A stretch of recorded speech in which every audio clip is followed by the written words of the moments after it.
저는 두 번째 강연을 맡게 된 엘프아가 조지훈이라고 하고요. 생존 전략, 어떻게 하면 우리가 이 AI 시대에서 더 즐겁게 살아남을 수 있을지에 대해서 이야기를 드리려고 합니다. 네, 다들 좀 걱정 많이 되시죠? 1강에도 많은 이야기가 있었고, 챗GPT, 스테이블 디퓨전, 미드저니 등등 왠지 우리를 괴롭힐 것 같은 많은 것들이 이렇게 벌어지고 있어요. 저도 꽤 많이 이게 걱정이 되더라고요. 그래서 그림 AI가 처음 나왔을 때 저는 일단 새로 나오면 일단 써봐야지, 신난다, 이런 스타일이라서 그걸 가지고 이런저런 테스트를 되게 많이 했어요. 그 중에 하나인데, 이건 스테이블 디퓨전으로 그 타로 카드 이미지를 만들어 본 거고요. 제가 특별히 손을 대거나 하진 않았고, 아이고. 어머나. 됐다. 안 건드려야겠네. 이렇게 나왔고, 나름 같은 스타일로 살려줘. 만들었고, 그리고 그 외에 또 타로카드 이외에도 포스터 스타일이나 약간 묵직한 유화 스타일, 아니면 디지털 컨셉 스타일, 아니면 러프한 펜화 느낌으로도 굉장히 다양하게 테스트를 해봤어요. 그리고 최근에는 다들 쓰는 대육회 마운틴이라고 하죠. 그 실사 형태로 나온 모델도 테스트를 다양하게 해보고 있습니다. 이렇게 다양하게 시도를 해보고 테스트를 하다 보니까 AI가 대충 어떤 앤지, 앞으로 어떻게 될지에 대해서 어느 정도 감은 잡히더라고요. 그래서 그 부분에 대해서 오늘 여러분들께 같이 이야기를 드리려고 합니다.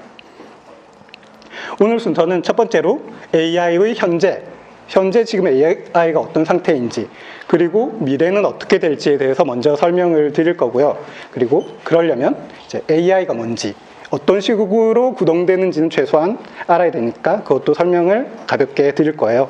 그리고 AI 시대는 어떤 식으로 우리가 그림을 그려야 되는지, 그리고 AI를 어떻게 활용해야 하는지 설명을 드릴 거고요.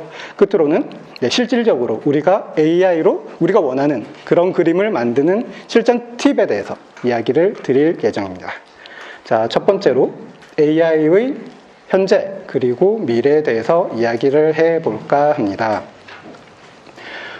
지금 그림 AI 쪽은 크게 달리, 미드저니, 스테이블 디퓨전 혹은 노벨 AI 이렇게 세 가지가 3대장 같은 거고요. 그리고 최근에 카카오에서 칼로라고 해서 새로 신입이 등장을 했습니다.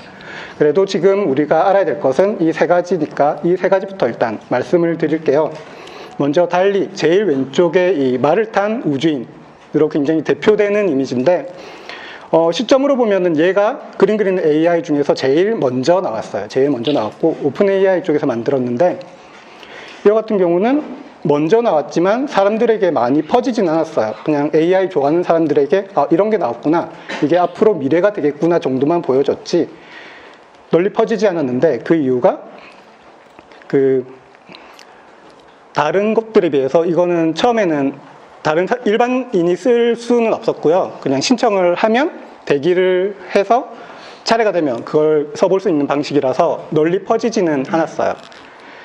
반면 그 다음에 나온 게 그 미드저니인데, 그 중간에 있는 그림 스타일, 아까도 설명이 나왔었던 미드저니고요. 미드저니 같은 경우는 달리보다 훨씬 더 많이 널리 퍼지게 됐는데, 그 이유가 달리랑 다르게 누구든 디스코드라는 앱을 통해서, 채팅 앱이거든요. 채팅 앱을 통해서 누구나 쓸 수 있게 되었어요. 그리고 일정 정도 쓰면은 그걸 유료화해서 또 수익을 내는 방식으로 진행이 되고 있고요. 그리고 채팅 앱이라서 다른 사람이 만든 이미지도 볼 수 있고, 다른 사람들이 어떤 식으로 그림을 만드는지도 공부할 수 있어서 굉장히 호응이 좋았고요. 널리 퍼지고 있어요. 미드저니가 디스코드 앱인데, 현재 미드저니를 사용하는 디스코드 채널은 세계에서 1위, 디스코드 채널 1위를 하고 있을 정도로 굉장히 호응이 높은 AI 그림입니다. 그리고 끝으로 그 스테이블 디퓨전과 노벨 AI를 말씀을 드려야 되는데, 사실 지금으로 보면 어쩌면 제일 핫한, 그리고 앞으로도 발전 가능성이 제일 높은 AI예요. 스테이블 디퓨전 같은 경우는 스테빌리티 AI라는 회사에서 거의 한 8억 정도를 들여서 개발을 하고 학습을 시켰어요. 그런데 얘네가 정말 대인배처럼 오픈소스로 누구든 내 모델을 가지고 네가 하고 싶은 걸 해 라고 하고 풀어버렸어요. 8억이나 들었는데 진짜 대인배더라고요. 그렇게 되면서 이제 많은 회사들, 많은 개인들이 이걸 직접 사용하고 학습을 할 수 있게 되었습니다. 그 중에서 제일 좀 대표적으로 영향을 미쳤던 게 노벨 AI. 제일 오른쪽에 있는 그림체, 이걸로 꽤 유명해졌어요. 노벨 AI 같은 경우는 스테이블 디퓨전 모델을 사용해서 자기 나름대로 그 담보루라고 그림을 올린 사이트가 있어요. 이 그림에 올라온 사이트의 그림을 불법으로, 무단으로 복제를 해서 학습을 시켰어요. 학습을 시킨 다음에 그걸 서비스로 만들었죠. 그 서비스로 만들어서 굉장히 퀄리티가 괜찮게, 정말 웹툰에 쓸 수 있을 정도로 괜찮게 나왔어요. 이게 또 문제가 됐던 게 뭐냐면 이걸 허락을 안 받고 학습을 시켰단 말이죠. 그래서 그 담보루 측에서는 너희 이거 왜 학습시켰어? 하지 마 라고 얘기를 했어요. 그런데 담보루 얘네들도 뭔가 도덕적으로 깨끗하냐 하면 그것도 아니에요. 얘네들 역시 다른 작가들의 작품을 불법으로 올리는 사이트였거든요. 뭔가 조금 지저분하죠. 얘네들 싸우는 게. 그 얘네들끼리 이렇게 싸우고 있던 차에 어떤 일이 벌어졌느냐 하면은 어떤 해커가 노벨 AI를 털어서 여기서 학습하던 걸 빼내서 누구나 쓸 수 있게 풀어버렸어요. 그래서 이게 도덕적으로도 굉장히 이상한 상황이라 되게 팝콘 먹기 괜찮은 상황이었어요. 그래서 되게 재밌게 흘러가고 그 덕분에 웹툰 그림체랑 실사 그림체 등 다양한 형태가 오히려 더 발전하고 있는 상황이에요. 현재 AI의 상황은 이렇고요. 지금 상황을 정확하게 정의해 보자면 기술이 없어도 우리가 그림을 그리는 기술, 인체를 공부하거나 해부학을 공부하거나 빛을 공부하지 않아도 그림을 그릴 수 있는 시대라고 할 수 있습니다. 네, 지금 작가들 분위기 다들 아시겠지만 이 순간부터 인간이 그린 그림의 역사는 막을 내릴 것이다. 포기하는 분위기 그런 거 있죠. 그리고 우리는 AI 그림과 관련된 모든 것을 증오한다. 실제로 해외 쪽에서는 AI 반대 이런 커뮤니티랑 나는 AI 그리는데? 라는 커뮤니티가 엄청 많이 싸웠어요. 그리고 AI 그림은 예술이 될 수가 없다라는 이야기도 굉장히 많았죠. 실제로 그 아트스테이션이라고 그림을 올리는 커뮤니티에서는 그림 그린 작가들이 No AI라는 마크를 계속 올려서 도배를 했어요. AI는 예술이 될 수가 없다라고. 그런 분위기가 있었고, 끝으로 인간은 손가락만 그리는, 손가락 하나에 100원 이런 식으로 그런 그림 노예로 전락할 것이다라는 분위기도 우스개로 있었죠. 그리고 AI 다 부수자 이런 것도 있죠. 스카이넷이다 이런 얘기들. 그런데 이런 상황이 사실 이게 처음이냐? 아니에요. 이게 180년 전에도 완전히 똑같은 일이 있었습니다. 혹시 무슨 일이 있었는지 아시는 분? 역시 다들 잘하시네요. 네. 사진이 등장을 했습니다. 네. 사진의 첫 등장은 19세기에 첫 등장을 했어요. 정확하게는 1826년, 7년 이쯤에 프랑스에서 이렇게 시작을 했고요. 지금 이 사진이 인류 최초의 사진이에요. 보면은 뭔지 모르겠죠. 2층에서 아래를 찍은 사진이긴 한데 빛도 다 날아가고 좀 뭔지 모를 느낌이에요. 이게 왜 그러냐면 이 사진 몇 시간 걸려서 찍었을까요?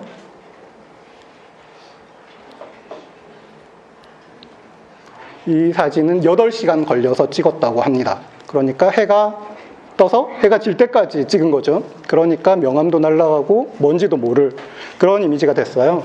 그래서 이게 처음 딱 나오니까 사람들이 사진 별거 아니네? 우리는 신경 안 써도 되겠다라고 처음엔 생각을 했죠.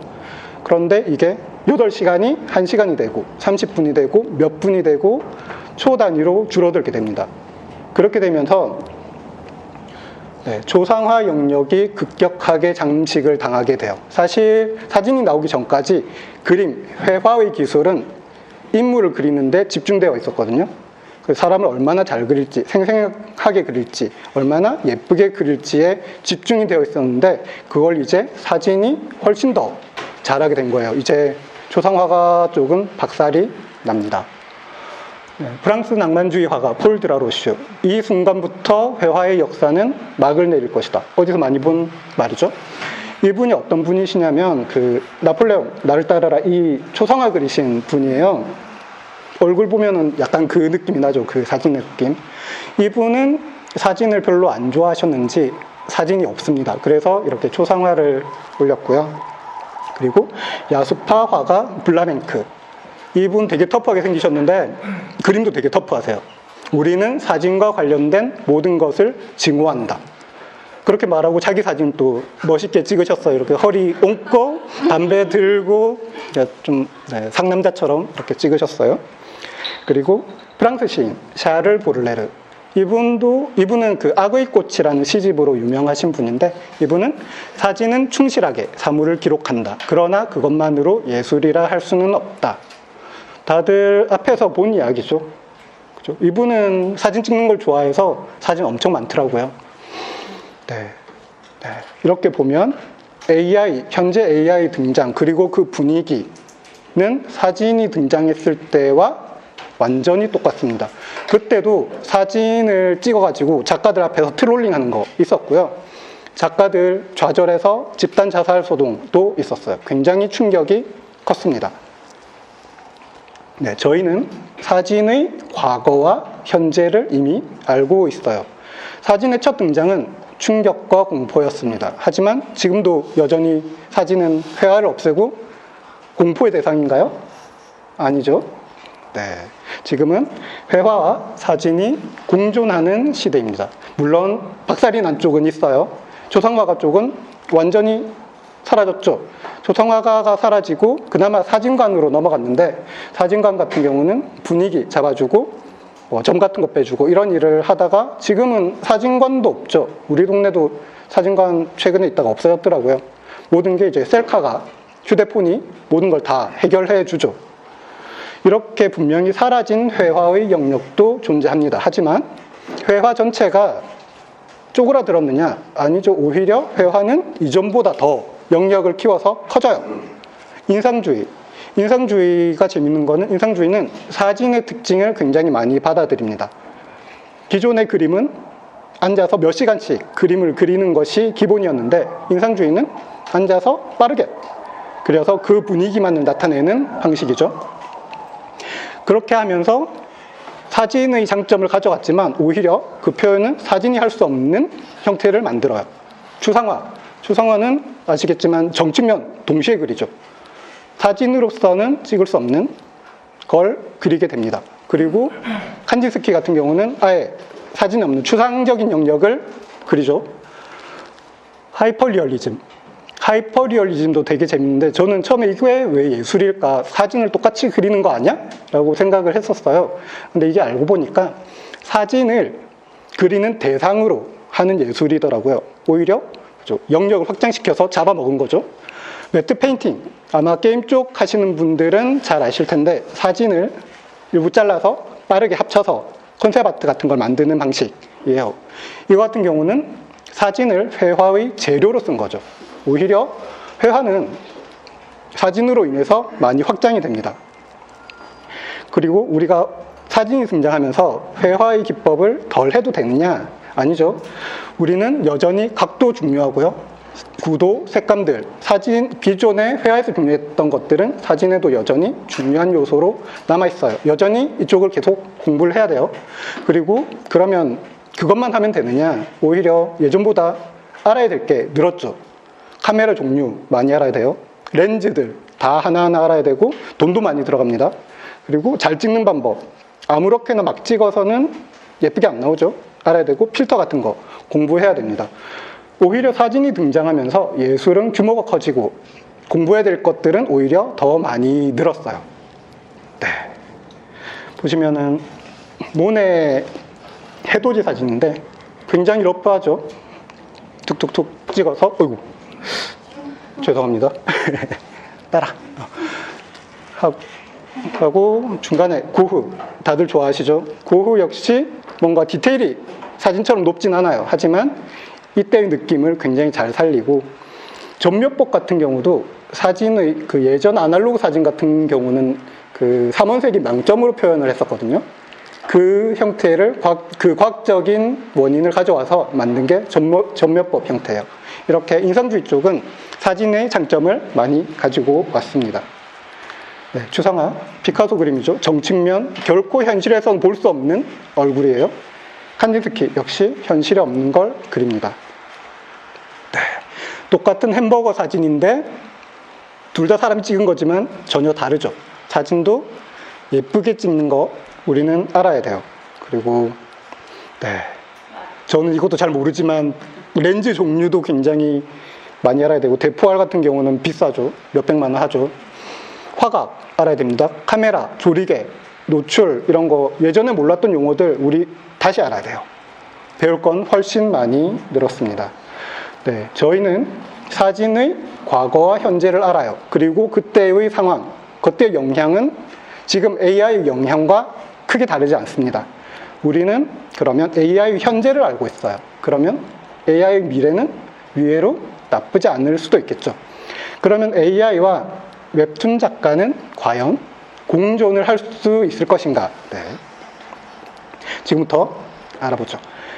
지피지기면 백전불태, 손자병법에 나오는 얘기인데, 보통 지피지기면 백전백승으로 알고 있어요. 근데 사실은 백전불태예요. 100번 싸워서 100번 이기는 게 아니라 100번 싸워서 위태롭지 않다예요. 우리가 AI랑 싸울 건 아니에요. 싸우지 않고 우리는 AI를 알고 그들과 어떻게 같이 진행해야 할지를 오히려 더 잘 알아야 됩니다. 그러기 위해서는 AI가 대체 뭐고 어떤 녀석인지 어떻게 돌아가는지 알아야겠죠.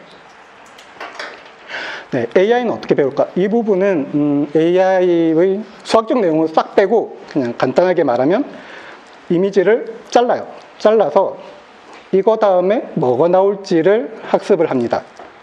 예를 들어보자면, 자, 원이 있어요. 원은 큰 원도 있고 작은 원도 있고 뭐 찌그러진 원도 있고 많겠죠. 그래서 이거를 AI에게 학습하라고, 공부해 하고 줘요. 그러면은 자르겠죠. 잘라서 원 이렇게 가는 것 다음에 이렇게 떨어지는 애들이 뭐 굴곡은 좀 다르지만 얘네들을 원이라고 하는구나 라고 학습을 해요. 반면 이렇게 갔다가 이렇게 가는 애들, 이런 애들은 원이 아니네 라고 학습을 해요. 이렇게 원도 학습을 하고 강아지도 학습을 하고 사람도 학습을 합니다. AI는. 그러면 그렇게 학습을 해서 어떻게 그리느냐, 이것도 모델마다 좀 다르긴 한데 최근에 좀 잘 나가는 애들은 노이즈부터 일단 시작을 하고요. 그리고 이 노이즈를 잘 봐. 이 안에 원도 있고 강아지도 있고 뭐 사람도 있어. 이렇게 봐요. 그럼 여기서 네가 한번 풀어봐. 어디 있는지 찾아봐 라고 명령을 내려요.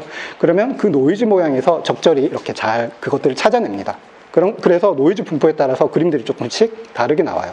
그런 것들을 시드값이라고 하고, 그래서 보면은 처음에는 노이즈로 시작을 하고요. 조금씩 스텝이 올라갈 때마다 찾아요. 잘라서. 한 사람이니까 사람 중간쯤에 머리가 여기쯤 있겠구나, 몸은 여기쯤 있겠구나, 그리고 교복을 입었으면 대충 이쯤 넥타이가 있겠구나, 이렇게 점점 그려나갑니다. 이걸 반복을 하면 스텝 점점 올라가죠. 흰색 머리, 빨간색 머리, 황금색 머리, 점점 디테일해집니다. 보시면 아시겠지만 그 스텝 120이 퀄리티는 제일 높은데 제일 매력적이진 않아요. 그죠? 한 10에서 50 정도가 제일 매력적이죠. 왜냐?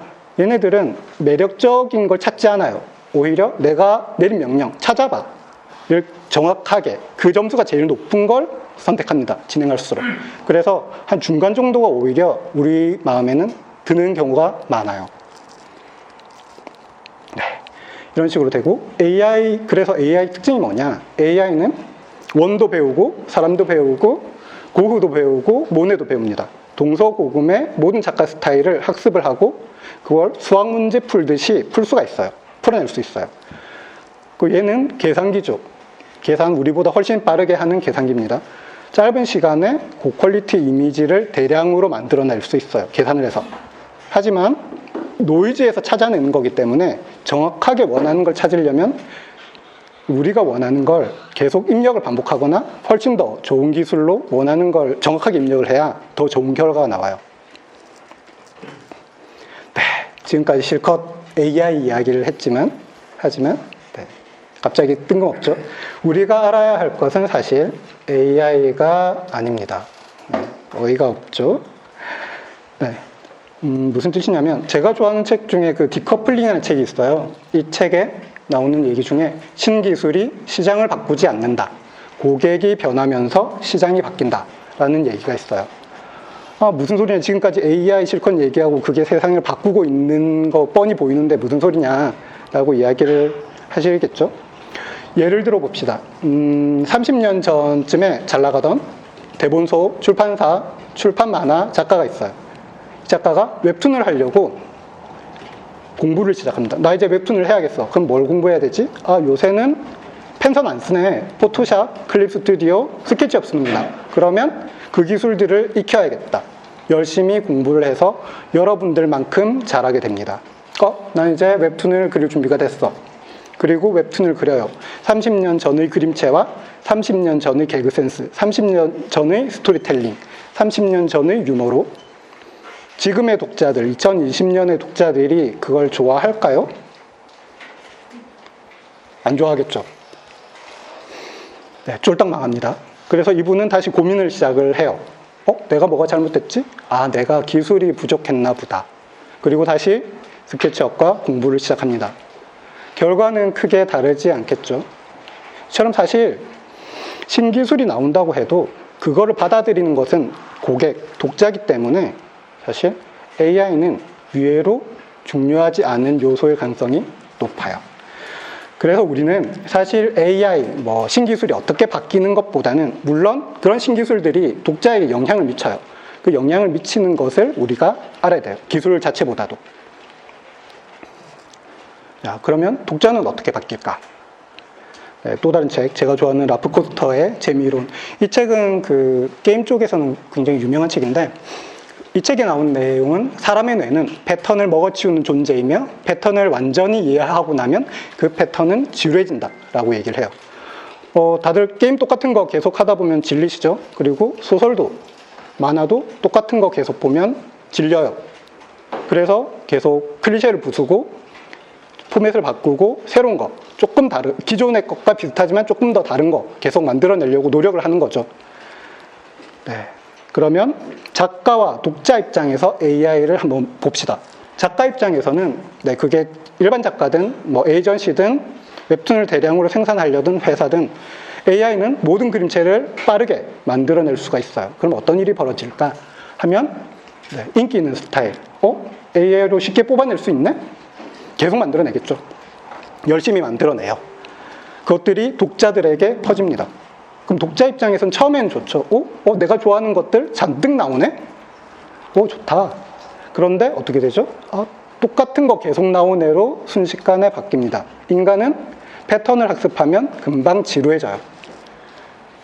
네, 이게 그 4개월 전쯤에 나왔던 그 트위터 화면인데 어떤 분이 픽시브에서 내가 원하는 이미지를 찾으려고 태그 검색을 했더니 다 AI밖에 안 나오더라 라는 이야기였어요. 그죠? 거의 다 AI죠.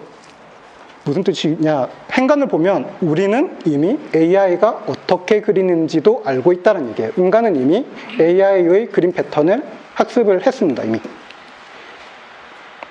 자, 다시 사진으로 돌아가 봅시다. 사진에서 그 사진이 등장하고 인상주의와 추상화가 예술이 될 수 있었던 이유.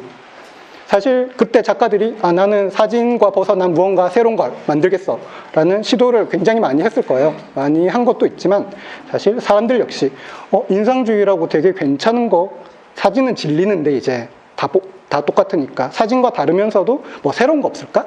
이러한 지루함을 느끼던 차에 인상주의를 보고 저거 새로우면서도 예술 같아. 보러 갈까? 너도 같이 보러 갈래? 혹은 그 전시회도 가고요. 혹은 사서 이거는 정말 예술이니까 우리 집 벽에 걸어야 되겠어. 걸어서 구매를 하기도 합니다. 무슨 뜻이냐? 예술을 정의하는 것은 사실상 작가라기보다는 그걸 보는 사람이라고 할 수 있어요. 어떻게 보면 조금 예술가들, 우리 같은 그림 그리는 사람한테는 조금 좀 안 좋은 마음이 드는 말이기도 하죠. 자, 예를 들어 봅시다. 선사시대 우리 조상님들이 동굴 벽화를, 황소를 그렸어요. 우리가 볼 때는 그것은 예술이죠. 그분들은 그 강렬한 필체, 원시적인 힘, 그런 것들은 우리는 예술로 봅니다. 하지만 그 당시 그걸 그렸던 우리 조상님들은 난 새로운 예술을 만들 거야 하고 그렸을까요? 알 수 없죠. 우리가 인터뷰를 할 수가 없으니까. 할 수가 없지만 그럴 수도 있고 아닐 수도 있어요. 어쩌면 배고프다, 황소 먹고 싶네, 이렇게 그렸을 수도 있고요. 아니면 황소를 잡으려면 뒤에서 쫓아가야 돼, 앞에서도 노리고 창 던져, 이런 식으로 설명하기 위한 교육용이었을 수도 있어요. 최근 연구에서는 그게 3월에는 황소를 잡고 5월에는 물고기를 잡아야 된다라는 달력이라는 얘기도 있더라고요. 하지만 그것과 상관이 없이 우리는 그걸 예술이라고 느끼고 그 힘을 좋아합니다. 또 다른 예를 하나 들어볼까요? 여러분들 반고흐 좋아하시죠? 하지만 반고흐가 살아생전에 그의 그림은 몇 점 안 팔렸어요. 2-3점 팔리고 그나마 가족들이, 지인들이 샀죠. 왜? 그 당시에 반고흐의 그림은 예술이 아니었으니까. 사람들이 예술로 인정을 안 했으니까죠. 하지만 지금 2020년에 와서 반고흐의 그림은 전 세계 사람들이 가장 좋아하는 화가 1위예요. 반고흐가 죽고 나서 누군가가 그 그림에 리터칭을 해서 예술성을 올렸나요? 아니죠. 그게 아니라 보는 사람이 바뀐 거죠. 이처럼 예술을 정의하는 것, 그것은 사실 보는 사람이라고 할 수 있습니다. 네, 그러면 이렇게 AI의 상황, 독자에 대해서 우리는 알았어요. 그러면 이런 상황에서 우리는 어떤 그림체를 가져야 되는가, 이제 조금 더 본질적인 이야기가 나오죠. 일단 제일 중요한 것, 그림으로 그림을 그리는 세상은 끝났다라고 냉정하게 생각하시는 게 좋습니다. 사실 과거에 초상화가들 있을 때 그 사람들의 모든 기술들, 그건 지금 다 사라졌어요. 지금 초상화 그리시는 분들 안 계시죠? 우리가 오늘 이거 끝나고 자 단체 사진 찍읍시다 라고 하지, 단체 초상화 찍읍시다, 초상화 그립시다, 이런 얘기 안 하잖아요. 네, 우리조차, 그림을 그리는 우리조차 그림보다는 사진을 택하는 세상이에요. 그리고 앞으로 AI를 통해서 재능이 없어도 잘 그릴 수 있는, 왜? AI가 모든 걸 학습하고 그걸 재현할 수 있기 때문에 그럴 수 있는 세상이에요.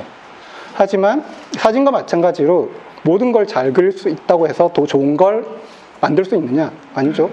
우리는 오히려 선택할 게 훨씬 늘었기 때문에 오히려 공부를 더 하고 더 명확한, 나는 이런 방향성으로 나가야겠어를 가진 사람이 오히려 능력이 되는 세상이 올 거예요. 전에는 내가 그리다 보면 내가 좋아하는 작가들, 그걸 흡수하면서 나만의 스타일이 나왔거든요. 이제는 그런 거 없이 내가 어떤 방향성을 가지느냐에 따라서 그림이 왔다 갔다 할 거예요. 그래서 그 방향성이 굉장히 중요한 세상이 올 겁니다. 그리고 당연하겠지만 AI로 편하게 만들 수 없는 스타일, AI는 대량으로 물량 문제를 할 거라고 그랬죠. 앞서서 인상주의와 초상화를 보면 그들 역시 사진이 할 수 없는 영역을 그리고 그쪽으로 갔어요. AI 스타일은 계속 물량 공세를 하고 그만큼 빠르게 지루해질 거예요. 그러면 AI로 그리든 사람이 그리던 그거랑 상관이 없이 인간이 그린 것 같은 AI의 느낌이 나지 않는 것들이 팔릴 거예요. 예를 들어 봅시다. 다 좀 컨셉은 달라요. SF고 중간은 학원물, 끝은 판타지물이죠. 하지만 딱 보면 AI가 그렸네 라는 느낌이 굉장히 많이 오죠. 일반적으로 사람이 많이 만들어내는 이미지들이에요. 반면 이건 역시 AI로 다 만든 그림이에요. 하지만 AI 느낌 안 나죠. 묵직한 펜화, 상업 일러스트레이터 느낌, 유화 느낌, AI 느낌이 안 나면서도 나름의 개성이 있어요. 각각의 스타일들은 한 사람이 각각 20-30년씩 노력을 하고 자신만의 스타일을 만들어야 사실 나오는 그림들이에요. 하지만 AI로 20초에서 30초면 만들 수 있는 그림입니다. 현재로서는. 이렇게 될 거예요. 그래서 여러분들은 뻔한 것보다는 AI가 만들든 아니든 명확한 것, 나는 이 스타일로 갈 거야를 본인이 스스로 정하고 나아가셔야 되는 세상이 온 거죠. 자, 그리고 AI를 잘 사용하는 것도 기술인 세상입니다. 혹시 이 사진 아시는지 모르겠는데 그 권호철님의 독도에서 일출이 뜨는 사진이에요. 되게 멋있죠. 이 사진 같은 경우는 이걸 찍으려고 삼각함수를 공부하셨대요. 삼각함수를 공부해서 어느 위치에서 가서 어느 계절에 가서 사진을 찍어야 되는지 연구를 해서 그때 가야, 그것도 매일 가서 할 수 있는 것도 아니고 계절 맞추고 날씨도 도와줘야 돼요. 그렇게 해서 만든 사진이 이거거든요. 저는 똑같이 방법을 다 알려줘도 전 분명히 못할 거예요. 그처럼 모두가 사진을 찍을 수 있어요. 지금 여러분들 찍고 계신 것처럼 찍을 수 있지만 모두가 정말 예술로 승화시킬 수는 없는 세상이에요. 즉, 잘 찍는 것도 기술인 것처럼 AI를 잘 사용하는 것도 그것 자체가 기술이 될 겁니다. 그리고 또 공부하셔야죠. 사진 기술은 회화 기술의 연장이었어요. 그리고 그 기술은 AI 쪽에도 그대로 이어져 갑니다. 각도, 색감, 빛, 우리 다 알고 있어야 AI가 만든 것 중에서 좋은 걸 골라내겠죠.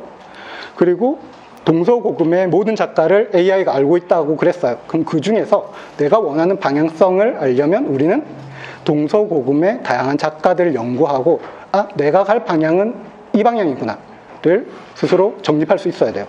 그렇게 자신만의 방향성을 만들고 트렌드 분석도 해야 되죠. 물량 공세가 쏟아지면서, AI 공세가 쏟아지면서 트렌드는 더 빠르게 바뀔 거예요. 내가 방향을 정했어요. 근데 이게 AI가 쏟아내는 스타일과 비슷해졌어. 그러면 저는 AI로 그리던 손으로 그리던 같이 휩쓸려 가겠죠. 그래서 트렌드가 어떻게 바뀌는지 그거를 비껴나가면서도 나만의 매력적인 방향을 계속 만들어 나가야 되는 게 여러분들의 몫이 될 겁니다. 그러려면 AI를 어떻게 활용을 해야 할까? 또 한번 봅시다. 그림 AI는 지금 활용 방향이 4가지 정도 있는데, 먼저 스토리텔링 도구로서, 그러니까 영화 감독에 가깝겠죠. 나는 스토리텔링, 나는 이야기를 최대한 재밌고 멋있게 만드는 데 집중할 거야. 너는 연기를 해. 에 가까운 형태가 될 거고요. 그리고 빠른 작화, 나는 빠르게 스케치를 하면 AI 네가 마무리해. 어시 같은 역할이죠. 역할을 하기도 하고, 참고 자료로서 AI를 쓰다 보면은 생각보다 이거 괜찮은, 생각지도 못했는데 괜찮다라는 생각이 들고 나중에 써먹어야지라는 생각이 들거든요. 동료 작가와 비슷한 느낌이겠죠. 그런 역할로도 쓸 수가 있고, 또 계속 바뀌니까 지속적으로 관심도 가지셔야 됩니다. 네, 스토리텔링 도구로서 사용하는 건 이것도 거의 한 4, 5개월 전에 AI 소꿉친구 연작이라고 나왔던 거예요. 어떤 거냐면, 보신 분도 계실 것 같은데, 그 소꿉친구와의 굉장히 어릴 때부터 사진을 하나하나 그 사진에서 어떤 일이 있었는지 보이면서 이렇게 연애하고 결혼하고 아이를 가진 것까지 보여줘요. 이런 식인데, 이걸 보고 AI가 이렇게 그림도 그리다니로 사람들이 굉장히 놀랬어요. 근데 사실 뭐죠? 이 스토리를 만든 것, 이걸 만든 사람이죠. 사람이 이 스토리를 만들고 내가 원하는 장면이 나올 때까지 계속 반복을 했을 거예요. 컷, 다시, 컷, 다시. 아마 지금에 보여진 것보다 한 10배, 20배는 훨씬 더 많이 작업을 했을 겁니다. 자신이 원하는 게 나올 때까지. 이런 식으로 하시는 방법이 있고, 그리고 이런 식으로 하는 사람들이 지금 점점 늘어나고 있어요. 이거 3개 다 AI로 만든 만화책들이거든요. 제일 왼쪽 같은 경우가 새벽을 자라야라고 해서 AI 만화 중에서는 제일 처음, 그래픽 노블로서 제일 처음 나온 만화고요. 그리고 이거 같은 경우는 저작권 판례가 제일 처음 나온 만화기도 합니다. 그 저작권 판례가 어떻게 났냐면 미국 쪽인데, 미국 쪽에서 그림은 저작권에 포함되지 않는다. 즉, 이건 AI가 그린 거니까 저작권이 안 돼. 이 사진을 제가 만약에 잘라서 팔아도 저는 법적 제재를 받지 않습니다. 하지만 모든 것이 다 저작권이 없느냐? 그건 아니고요. 컷의 배치, 대사, 스토리텔링, 이거는 저작권으로 인정을 받아요. 아마 이러한 경향이 앞으로 대표가 될 거고요. 오히려 저희는 더 자유롭게 작업을 할 수가 있을 겁니다. 같은 스토리텔링을 가지고 그림체를 마음대로 바꾸고, 혹은 그걸 독자가 직접 그림체를 선택하거나 내가 좋아하는 배우로 바꾸거나 그런 것도 가능해지겠죠. 그리고 중간 거는 일본에서 나온, 이것도 그래픽 노블 스타일이고 아마 이것도 미드저니로 만들었던 것 같은데 이것도 최근에 나온 거고, 둘 다 약간 그 그래픽 노블에 가깝다면 제일 끝에 것도 이것도 한 며칠 안 됐는데 저 같은 경우는 완전히 출판 만화에 가까운 스타일로 나왔었어요. 이런 식으로 점점 AI를 이용해서 그림을 못 그리더라도 작업을 하는 분들이 점점 늘고 있습니다. 그리고 빠르게 작화. 이것도 커뮤니티에서 올라왔던 건데 본인이 이렇게 왼쪽처럼 그리고 AI를 넣으니까 저렇게 되더라 하고 올리신 거예요. 거의 죄송합니다. 떠라.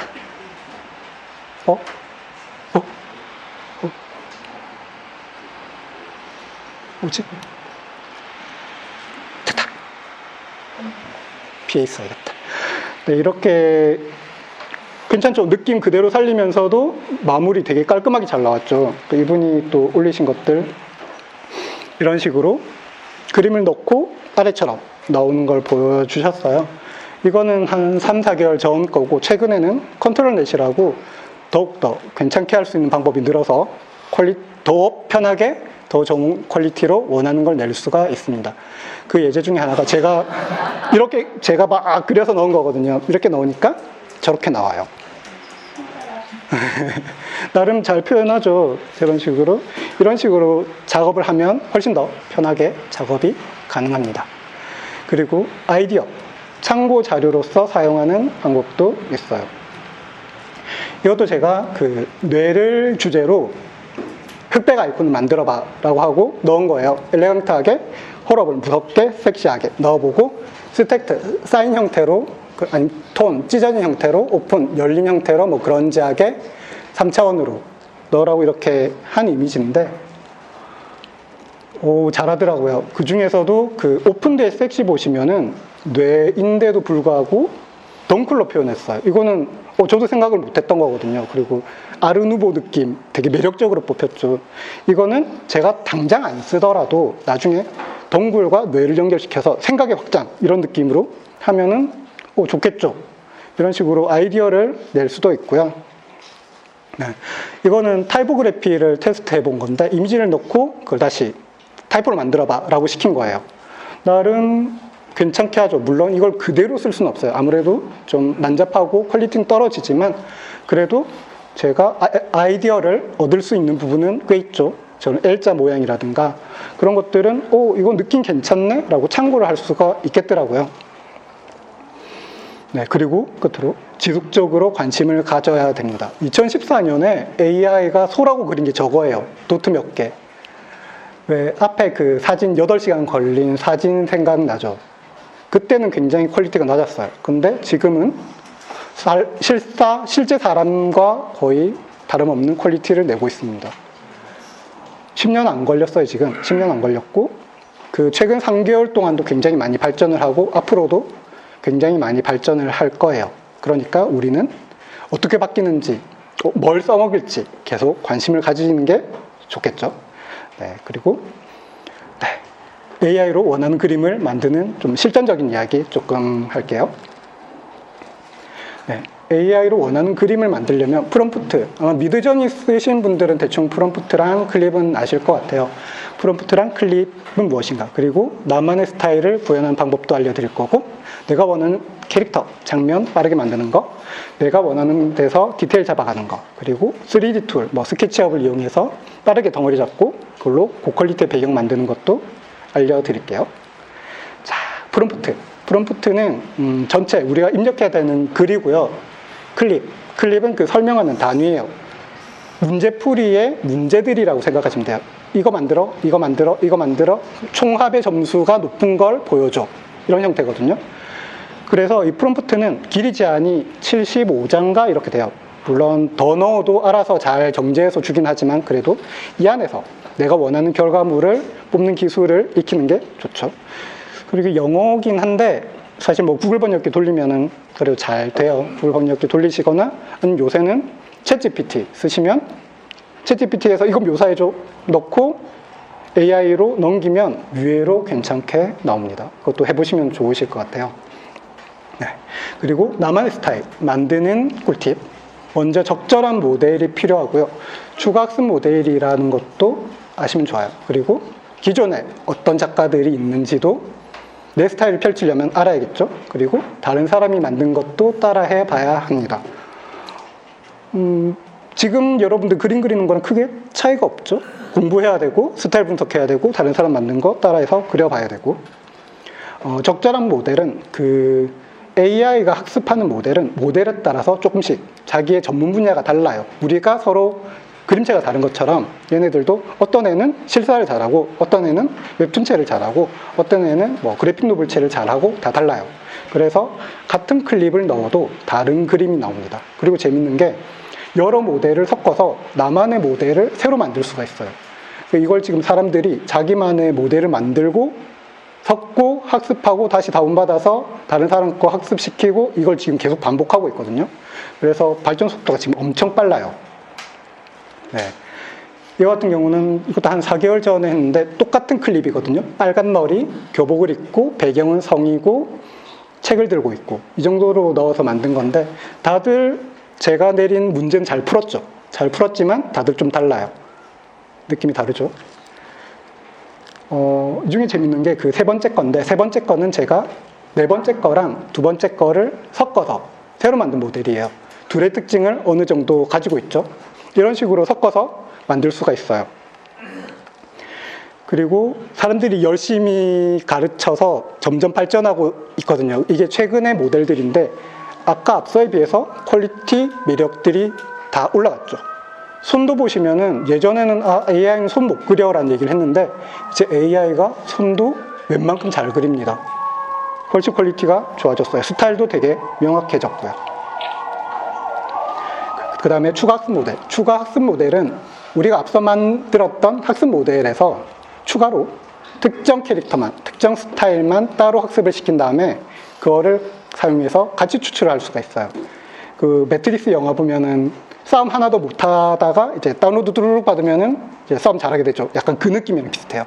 그래서 레고를 조립하는 것처럼 추가 모델을 조립해서 나만의 방식을 할 수가 있고요. 여러분들의 그림을 직접 학습시켜서 내 그림체를 만들 수도 있습니다. 뭐 종류는 텍스처 인버전, 뭐 하이퍼 네트워크, 로라 뭐 이렇게 있는데 뭐 다 비슷해요. 다 추가 모델이라는 점에서 비슷하고 프로들만 신경 쓰면 되는 부분이고, 그래서 지금 그 추가 학습 중에 로라라는 스타일인데, 로라라는 방식인데, 그 체인소맨 내 캐릭터를 실사 형태로 학습시켜서 실사 형태로 보인 거고, 저것도 무슨 만화였는지 기억이 안 나네.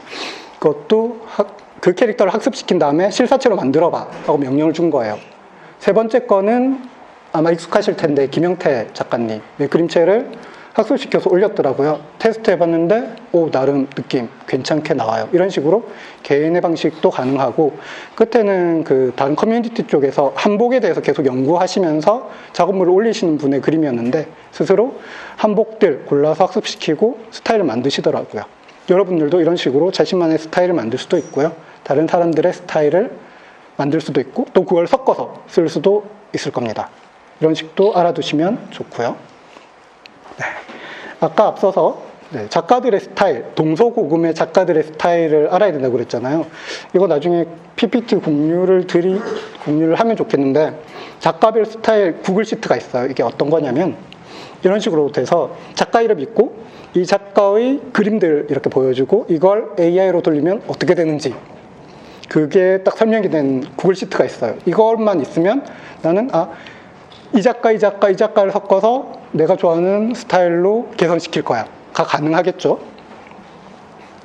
그래서 같은 내용, 뭐 서울의 강, 밤 이렇게 넣어서 만든 것들인데 반고흐 스타일로 만들어봐, 모네 스타일로 만들어봐, 알퐁스 무아 스타일로 만들어봐. 저분은 잘 모르겠는데 하여튼 그림체가 좋아서 넣었었는데 나름 느낌 잘 살죠. 이런 식으로 작가에 따라서 AI가 학습한 걸 재현을 굉장히 잘 해요. 보시면은 근데 레이아웃이 조금씩 비슷해요. 이게 왜 그러냐면 준 노이즈가 똑같거든요. 준 노이즈가 똑같으니까 찾는 것들이 조금씩 비슷한 거예요. 같은 각도, 같은 레이아웃, 대충 이쯤에 이런 덩어리가 있겠구나를 보여주는 거죠. 네, 그리고 우리가 그림 그릴 때 하던 것처럼 다른 사람이 만든 것도 따라해보면 좋겠죠.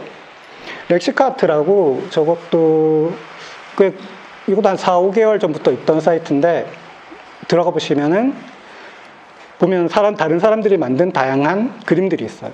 스타일이 다 굉장히 다르죠. 재밌는 것도 있고 무서운 것도 있고 얼굴도 있고. 그래서 그림을 클릭해 보면은 이런 식으로 내가 어떤 프롬프트를 쓰고 어떤 노이즈 시드 값을 썼는지 나와요. 라푼젤의 긴 머리, 뭐 황금색, 마법적이고 알퐁스 무아 스타일, 그레그의 스타일 뭐 이런 식으로 넣으면 거의 비슷하게 나와요. 그러면 우리는 저걸 복사해서 할 때 놓고 나는 머리를 좀 짧게 해볼까? 해볼 수 있겠죠. 아니면은 작가를 알퐁스 무아 말고 뭐 모네로 바꿔볼까? 가능하겠죠. 이런 식으로 내가 어떻게 쓸지를 테스트해 볼 수 있어요. 그런 식으로 AI를 다루는 걸 배울 수가 있습니다.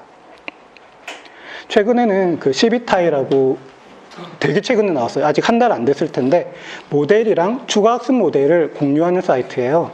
여기도 알아두시면 굉장히 좋습니다. 여기 들어가면 비슷해요. 여기는 주로 모델들, 각자 전 세계 사람들이 학습시킨 모델들이 올라오는 곳이거든요. 굉장히 스타일이 다양하고 퀄리티도 지금 굉장히 높습니다. 그 중에 하나인데 클릭해서 보면은 이 모델로는 이런 그림을 그릴 수 있어 라고 하고 관련된 프롬프트도 보여줘요. 그러면 우리는 저 프롬프트를 넣어서 할 수 있습니다. 그림 퀄리티가 굉장히 예전에 비해서 높아졌어요. 그리고 이미지 투 이미지라고 있는데 이미지를 기반으로 이미지를 만드는 기술이에요. 정확하게는 소스 이미지가 들어가면 거기에 노이즈를 살짝 섞고 자 여기서부터 풀어봐 라고 이렇게 명령을 내리는 거고 그걸 통해서 결과 이미지를 얻는 방식. 리터칭에 좀 가까워요. 아까 그 배경을 썼던 이미지인데 제가 처음에 그린 건 왼쪽 그림이거든요. 저거는 한 여러분들 5분이면 툭툭툭 그리시죠. 툭툭툭 그려서 공부하는 로봇 그려봐 하면 저렇게 나름 그 덩어리감, 빛, 배색 다 유지하면서도 꽤 괜찮은 느낌으로 나왔습니다. 물론 저거를 한 번에 뽑은 건 아니고 한 서너 번 계속 반복해서 제일 원하는 걸 만들기는 했어요. 이런 식으로도 가능하고 인페인트라고 원하는 부분만 AI가 바꿔주는 기능도 있습니다.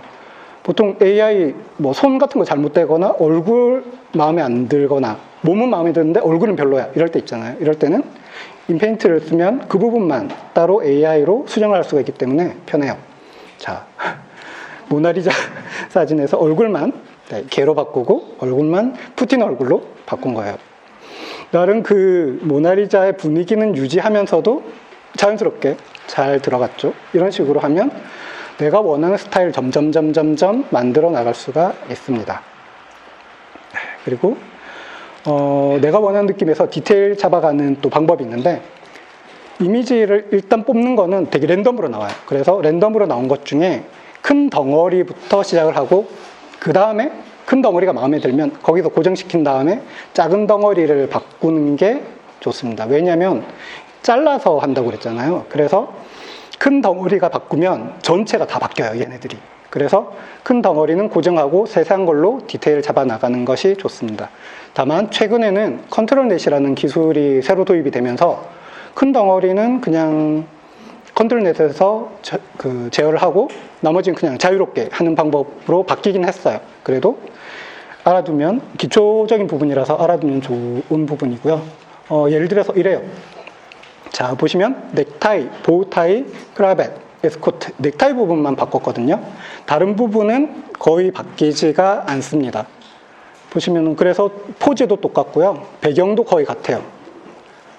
하지만 그 크라벳이랑 에스콧은 옷이 조금 더 귀족스럽게 바뀌었죠. 크라벳이나 에스코트가 좀 더 귀족스러운 느낌의 그 넥타이라서 그렇게 바뀌는 것 같더라고요. 반면 이제 머리 색깔을 바꿔보면 어떻게 될까?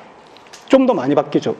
우리가 그림 그릴 때도 그렇지만 보통 캐릭터성에 따라서 머리 색깔이 달라져요. 그죠?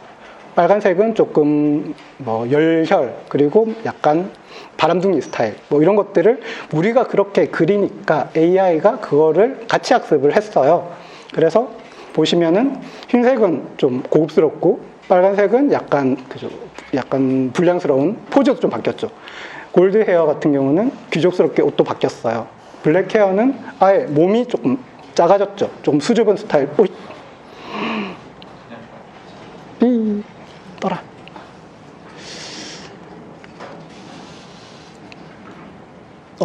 됐다. 그래서 보시면 재밌는 게 블랙 쪽은 배경이 바뀌었어요. 다른 거랑 배경이 다르죠. 창문 모양이 바뀌었습니다. 왜냐? 자르다 보니까 얘가 몸이 작아졌잖아요. 그러니까 저 부분은 다른 데랑 계산을 다르게 한 거예요. 그런 식으로. 그래서 큰 게 바뀌는 거랑 작은 게 바뀌는 거랑 굉장히 그 결과가 달라집니다. 자, 아주 크게 바뀌는 거. 포즈를 바꿔봤어요. 스탠드, 싸우는 형태, 앉은 형태, 맞은 형태. 바꾸니까 배경은 휙휙 바뀌죠. 배경도 바뀌고, 레이아웃도 바뀌고, 포즈, 카메라 위치도 다 바뀌어요. 근데 같은 시드 값을 써서 보면은 배경에 보면 약간 그 난간 같은 위치, 뭐 침대 위치 약간 비슷하게 들어가요. 저런 식으로 노이즈를 기반으로, 똑같은 노이즈로 해서 그런 식으로 비슷하게 해석을 하긴 하지만 전체적으로는 굉장히 많이 바뀌게 됩니다. 이게 기본적인데 최근에는 컨트롤 넷이 나오면서 조금 좀 더 수월해졌어요. 예전에는 글로만 이렇게 입력을 해서 결과물을 만들어내야 됐거든요. 근데 이제 컨트롤 넷이 나오면서 글 넣고 내가 원하는 그림을 넣으면서 그림으로 설명이 가능해졌습니다. 이게 되게 웃긴 게 올해 2월 10일에 이게 논문이 처음 등장을 했어요. 그리고 한 일주일 지났나? 이걸 쓸 수 있게 플러그인이 나와서 누구나 사용을 할 수 있게 되었습니다. 엄청 빨라. 이게 오픈 소스라서 누구든 소스를 만들고 추가를 할 수가 있거든요. 그래서 엄청 빠르게 진행이 되고 있습니다. 보시면은 사진을 넣으면은 이렇게 포즈를 보여주고요. 이 포즈를 통해서 다른 컨셉의 이미지를 만들 수가 있어요. 뭐 SF 형태, 한복, 사무실 다 포즈가 똑같죠. 이런 식으로 포즈를 고정시키고 가면은 세세한 거 신경 안 써도 되니까 굉장히 편합니다. 요새는 되게 편해졌어요. 그리고 이거는 제가 타로 앱 개인적으로 쓰는 거 만들려고 간단하게 스케치한 다음에 넘긴 건데, 스크리블이라고 대충 낙서하면 거기에 맞게 만들어주는 컨트롤 넷 기능이에요. 가운데 같은 경우는 실사 형태로 넣은 거고요. 끝에는 약간 그래픽 노블 느낌으로. 나름 잘 표현하죠. 목걸이 표현하고, 시선 표현하고, 어느 정도 잘 표현을 해요. 일반인, 그림을 전혀 못 그리는 사람들보다 여러분들은 오히려 이쪽은 훨씬 생산성이 좋겠죠. 여러분들은 그냥 슥슥 그리면 되니까. 그리고 명령어를 잘 주면 얘네들은 우리가 원하는 걸 훨씬 더 일반인보다 더 잘 만들 수 있게 됩니다. 그리고 이거는 제가 응용을 해봤던 건데, 컨트롤 넷으로 깊이 값을 넣고요. 그걸 통해서 빛의 방향을 조절해 본 거예요. 왼쪽이 빛 이미지를 넣고 오른쪽 걸 구현한 거거든요. 빛 느낌 나오죠. 똑같은 뎁스맵으로 처리한 건데 이번에는 빛이 뒤에서 와요. 그림체는 그림체, 퀄리티는 유지를 하고 조명이 완전히 바뀌었죠. 우리가 그림 그릴 때 보통 조명 이렇게 적당히 했다가 이 조명 마음에 안 드는데 바꿔야겠다면 사실은 못 바꾸죠. 힘드니까. 이미 끝난 거지. 그런데 AI로 넣고 처리를 하면은 바꿀 수 있으니까 연출면에서 훨씬 더 우리가 원하는 걸 쉽게 만들어내고 더 정확한, 더 좋은 연출을 독자에게 보여줄 수 있는 오히려 좋은 상황이 됐어요. 네, 이거는 밑에서 빛이 올라오는 거 잘 표현을 하고 있어요. 그리고 점점 또 편의성들도 좋아지는데 플러그인들 점점 나오고 있거든요. 스테이블 디퓨전에 연결시키는, 원래는 크리타라는 크리타라고 그 오픈 소스 그림 툴이 있는데 이 플러그인이 나와서 저는 꽤 이거 잘 썼어요. 잘 쓰고 썼는데 최근에는 포토샵에서 이제 AI를 직접 연결시켜서 그림을 이렇게 그리면 그걸 AI 그림으로 바꿔주는 그런 플러그인도 나왔습니다. 그리고 최근에 어도비에서 아예 자기들이 AI를 지원하겠다고 파이어플라이라는 걸 또 새로 공개를 했어요. 거기뿐만 아니라 지금 마이크로소프트도 AI 다 넣고 있죠. 마이크로소프트도 대사 치면, 글 내용 치면은 PPT 그냥 이미지 다 만들어줘요, 이제. 그런 식으로 점점 우리는 이제 AI는 되게 굉장히 당연해질 거예요. 예전에 사진이 당연해지고 우리가 포토샵 당연해지듯. 전에는 다 펜으로 그렸지 포토샵 같은 거 저거는 예술이 아닌데 저런 걸로 그림 그리면 안 되는데 이런 얘기 했었거든요. 근데 이제 당연히 포토샵으로 그림 그리는 게 당연하고 펜으로 그리면 와 힘들겠다, 와 고생한다 뭐 이런 생각을 하지 뭐 그게 우리가 예술이 아니다 이런 생각을 안 해요.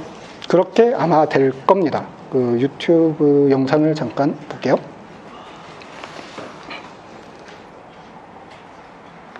그리고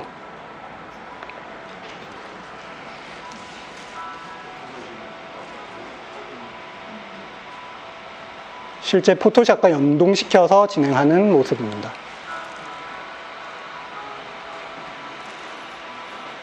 우리가 작업하는 방식이랑 크게 다르지 않아요. 대신 그 중간 과정을 AI가 하고 우리는 그 중에서 선택을 한다는 거. 팀장급이면 보통 이런 거 하죠. 직원이, 그 팀원이 그리면은 그거 수정하고 그거랑 비슷하게 될 가능성이 높습니다.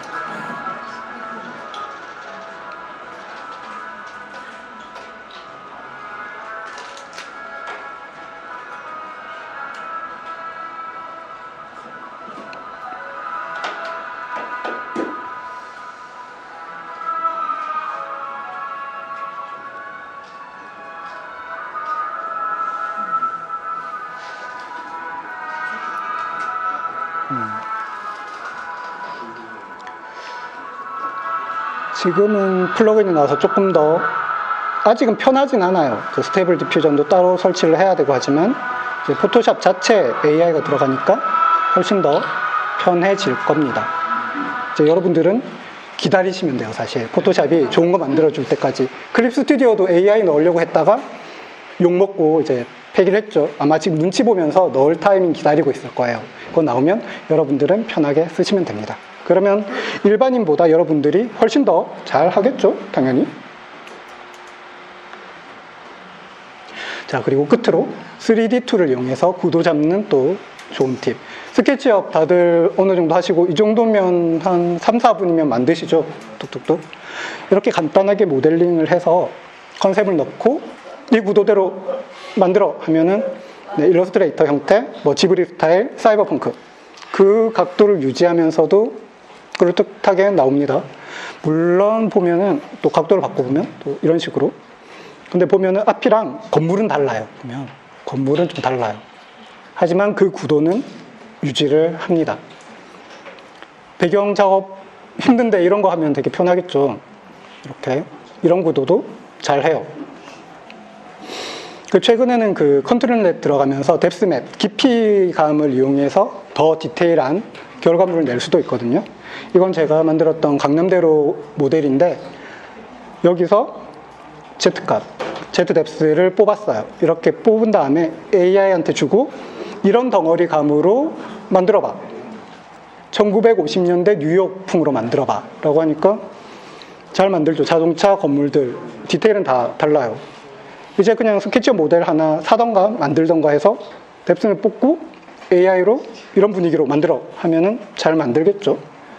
그리고 사이버펑크 똑같은 구도로 사이버펑크로 만들어봐. 비 오는 날 구도 똑같아요. 여러분들 지나가다 사진 이렇게 찍고 원하는 사진 찍고 그거 AI 돌리셔도 비슷한 결과 나올 겁니다. 네, 아포칼립스 형태로 만들어봐. 괜찮죠? 그리고 고대 한국으로 만들어봐를 한번 해봤거든요. 자동차 어떻게 할까 싶었는데 자동차는 화분으로 바뀌고 전봇대는 솥대로 바뀌었어요. 와, 잘하더라고요. 여러분들 써먹으려면 정말 배경 날로 먹을 수 있는 굉장히 좋은 방법이니까 알아두시면 좋습니다. 네, 일단 긴 얘기는 끝났고 끝으로 드릴 얘기.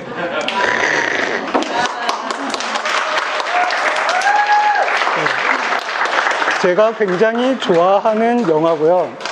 제가 되게 좋아하는 이것이 인류지, 이것이 인간이지라는 말을 그런 기분이 들게 하는 멘트인데 우리는 답을 찾을 것이다. 늘 그랬듯이 인간은 질문을 던지고 답을 얻고 그걸로 전진하는 존재죠. 네, 우리는 답을 찾을 겁니다. 늘 그랬듯이 어떻게? 우리는 사진의 과거와 현재에서 우린 역사에서 배울 수가 있죠. 사진의 과거와 현재에서 AI의 미래를 엿볼 수 있습니다. 그리고 중요한 건 뭐죠? AI가 아니라 AI 할아버지가 나와도 그거는 안 바뀌어요. 고객이 바뀌는지 그거를 알고만 있으면 우리는 언제든지 살아남을 수가 있습니다. 그리고 공부하셔야죠. 이제 우리는 그림도 알고 3D도 알고 할 거 엄청 많아요. AI 아까 방식들 다 알아야 돼요. AI로 잘하는 방법 알아야 되는. 사진이 등장하면서 배울 게 훨씬 늘었듯이 AI가 등장하면서 배울 것도 더 늘어날 겁니다. 공부 더 많이 하셔야 되고요.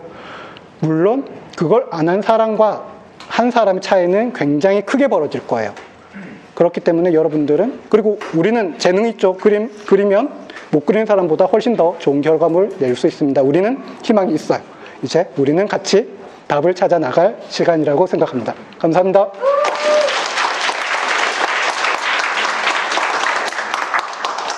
질문을 받을 건데. 네. 자, 다들 잘 들으셨죠? 현타 오지 않습니까? 그러면서 되게 정말 충격과 있고 느꼈는데, 자, 여러분 오늘 질문답을 좀 가져올 거예요. 근데 그 전에 먼저 요거 보시면 이게 설문조사 QR코드 있잖아요. 그거 찍으셔서 설문을 좀 해주시면 그 질의응답 하는 시간에 저희 진행팀에서 지금 뽑겠다고 합니다. 참여해 주시고 단순히 형식적인 조사가 아니고요. 여러분들 사실 이 포럼이 뭐 프로그램이 다 이렇게 완성되어 있는 게 아니에요. 여러분들이 같이 만들어가 주셔야 됩니다. 또 오늘 강의 들으시면서 좀 들었던 아이디어나 또 이런 것도 좀 궁금한데 더 해주면 안 되나? 그런 의견을 좀 설문조사에 같이 좀 넣어주시면 제가 앞으로 프로그램 구성해 가는데 적극 반영하도록 하겠습니다. 거꾸로 내가 이걸 같이 하고 싶다. 그렇게 적어주셔도 좋아요. 좀 지금 작성 좀 부탁드리겠고요. 자, 그러면 질문이 많을 것 같은데 저희가 시간 관계상 참고로 네트워크님들 뒷풀에 가십니다. 그러니까 너무 이 시간에 다 해결을 하지 마시고 같이 술 한잔 하면서 더 얘기 나눠도 됩니다. 그러나 질문을 좀 받고 싶은데 두 분은 손 들어주셨네요. 먼저.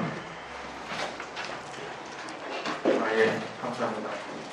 그 질문이라기보다는 조금 덧붙이고 싶은 말이 있어서 저는 스토리 작가이기도 하면서 지금 회사에서 AI 활용 쪽으로 R&D를 하고 있거든요.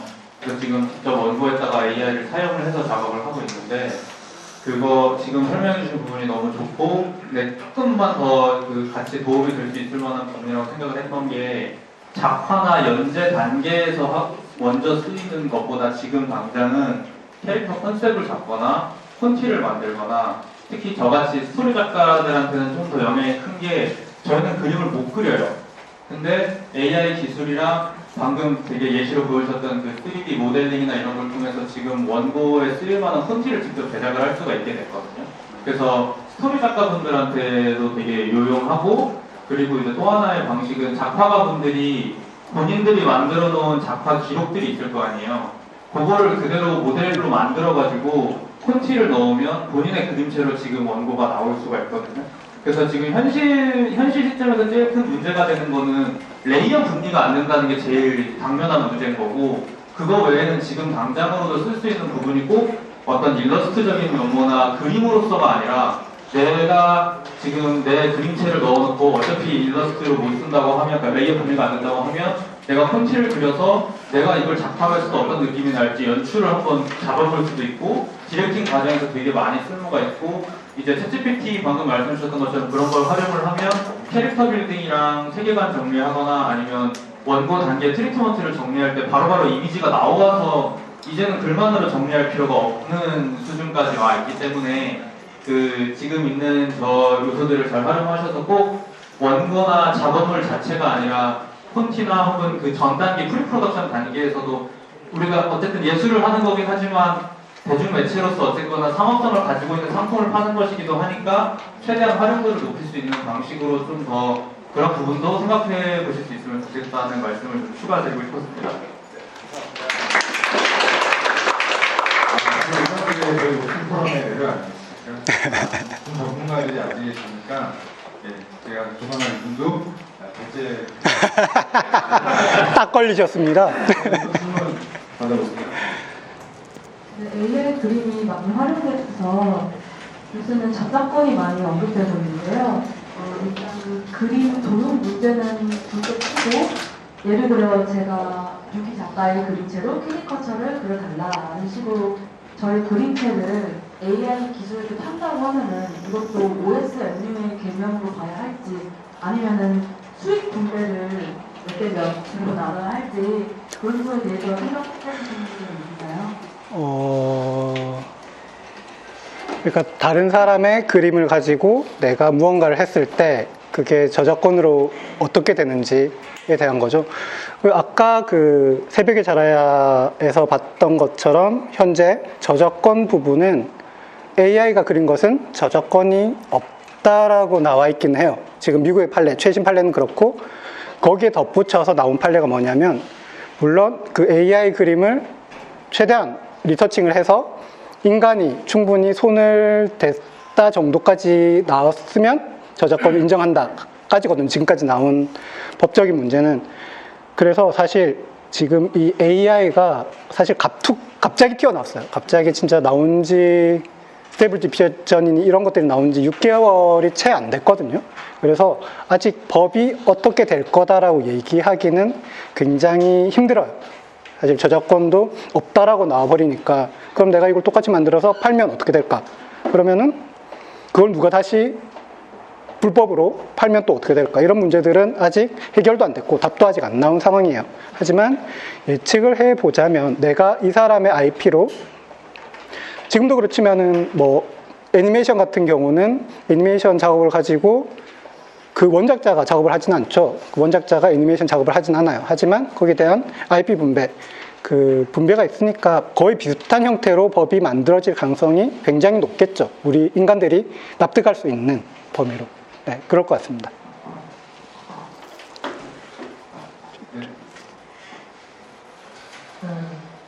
AI를 이용을 해서 그림을 그렸을 때 내 딴에는 내가 보편적인 걸로 만들었다고 생각을 했는데 이제 특정 한 일러스트와 70% 80% 비슷한 그런 경우로 밝히는 하는 것 같더라고요. 이제 그런 일을 이제 예상해서 이제 내가 AI를 다른 사람의 저작권 침해 없이 이용을 하려면 어떻게 하는 요령이라든가 그런 것들인지. 아까 비슷한 얘기인데 결국 법적인 이야기인 것 같아요. 법적인 부분은 아직 정해진 게 없고 다만 AI는 우리 인간과 동일한 방식으로 학습을 해요. 저 같은 경우는 드래곤볼 굉장히 좋아했고 박성우 작가님 그림을 좋아해서 그분들 그리고 그분들의 그림체 한 중간 정도 어딘가에 있거든요. 그러면 저는 그분들에게 저작료를 내야 되는가 내 그림을 그릴 때마다 애매하죠.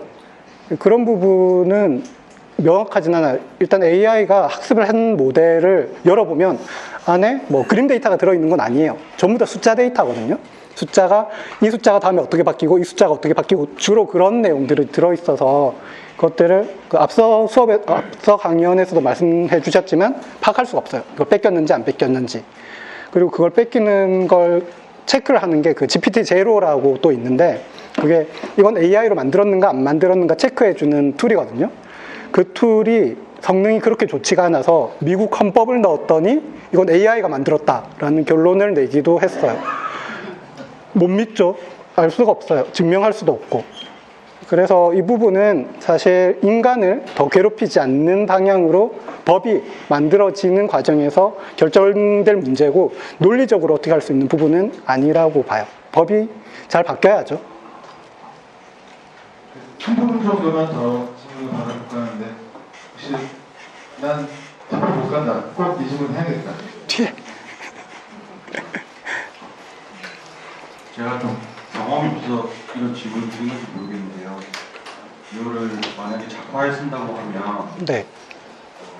만화에는 캐릭터 연속성이 있고 그게 좀 유지가 돼야 하는데 그러면 지금 방식으로는 계속 한 마음에 드는 컷을 만들어 놓고 그 다음 컷을 뽑기 위해서는 그 우연히 비슷한 캐릭터가 나올 수 있도록 돌려야 되는 건가요? 현재 시점으로 지금 2023년 시점으로 보면은 거의 그렇긴 해요. 그런데 한 4개월 전만 봐도 그 확률이 훨씬 낮았거든요. 예전에는 한 100장을 뽑아야 내가 원하는 연속성이 나왔다면 지금은 그래도 한 30장에서 10장을 뽑으면 연속성이 유지되는 형태로 돼요. 그 컨트롤넷이나 이런 도와주는 것들이 나오면서 그것들이 더 강해졌고, 아까 봤던 것처럼 추가 학습을 시키면서도 그 연속성이 훨씬 더 강해지거든요. 앞으로 이제 겨우 3개월, 4개월 지났어요. 이제 앞으로 1년 안에는 그것들이 해결될 가능성이 굉장히 높고 자연스럽게 될 가능성이 굉장히 높아요. 네, 이렇게 그 뜨거운 열기가 느껴지는데 이렇게 열심히 참여해 주셔서 너무 감사드리고요. 다시 한번 큰 박수 부탁드립니다.